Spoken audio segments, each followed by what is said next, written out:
So, this is my review for UPC Codes and 666, which came out in 1994. This is a short Christian film that's a little over 13 minutes. It came out, like I said, in 94, so it was right at the end of the moral satanic panic.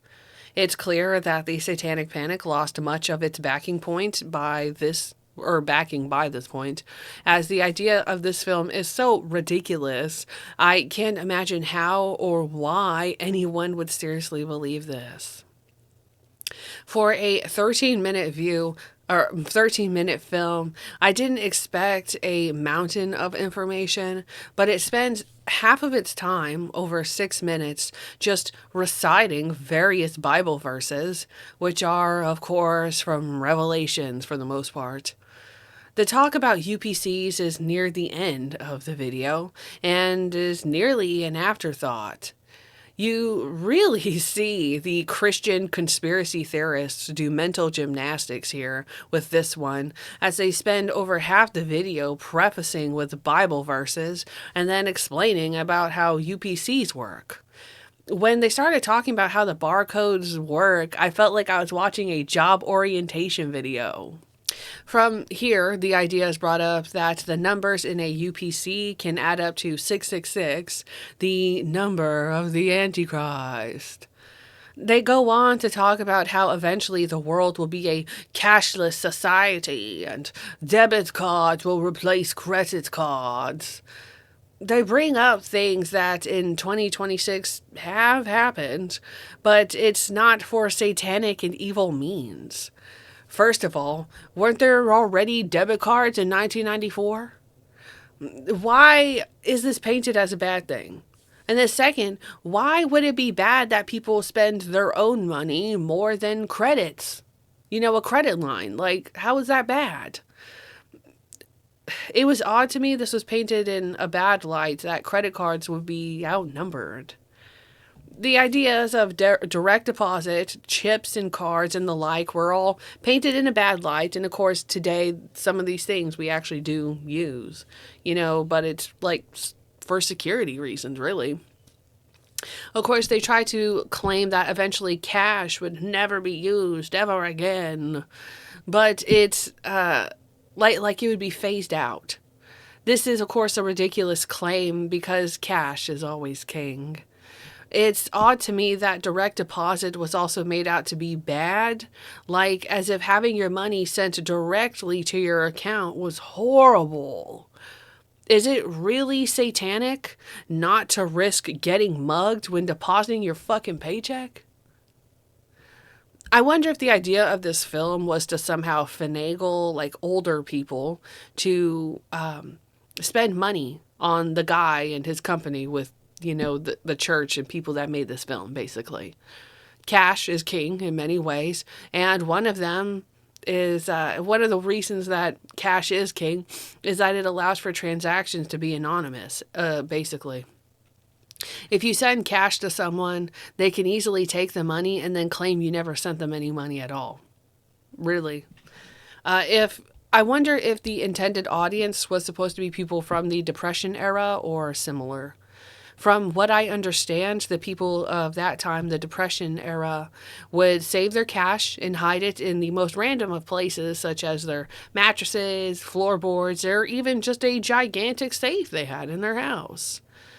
Alternately, it could also be targeting the adults that were children born to parents from the Depression era. I imagine if this was a potential, audience. If this was their potential audience, I imagine the idea was that, these people would have heard their parents, how they struggled, and, this might be triggering a fear to always make sure they always had cash. This is, of course, just my speculation, though. What was also strange was how the film asks, will debit cards precede the mark? This isn't even the correct word to use here.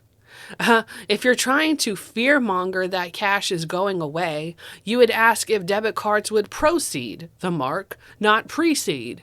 Precede means come before. Even still, What does any of this have to do with Satan? The idea that a person should look at every item they intend to buy at a store, grocery store or not, and then add up the numbers in a UPC is, of course, ridiculous. Not only is that way too time consuming and meticulous, it doesn't accomplish anything. If an item added up to 666, or I guess the idea was that a UPC will always have 666 on it, what does the person do at that point? Do they just not buy it? And then what? They would have to just find another item that doesn't add up to 666, I guess? Would anything ever be purchased then, if that's so? Does the film have a UPC? Would that add up to 666? Of course, this film is nothing more than Christian propaganda and religious fanaticism. It also tells the viewer to inform everyone they know about this concept with the UPCs. I can't imagine anyone watching this video, though, and not feeling embarrassed at the thought of telling others to count their UPCs. It's just silly. This is also a very Christian thing to do, to just go out and proselytize with the idea of helping others out. Obviously, no one stopped to think that this concept would sound insane to anyone that might be Buddhist, Hindu, or just any non-Christian religion. It's a very Christian thing to do also to assume that everyone is a Christian. My final contention is pointing out how stupid, by the way, it is that they say UPC codes, and it says UPC codes in the title too. UPC stands for Universal Product Code, and so for the film to be called UPC Codes and 666 would mean that the full title would be Universal Product Code Codes and 666. It's on the same level as saying ATM machine. Obviously, not much thought went into this film other than how to make cash, right? Surely the creators of this didn't want to phase out cash because I'm sure they hoped to make some from some ignorant viewers. Obviously, this is a terrible film, and I don't give it any stars. I just give it an F.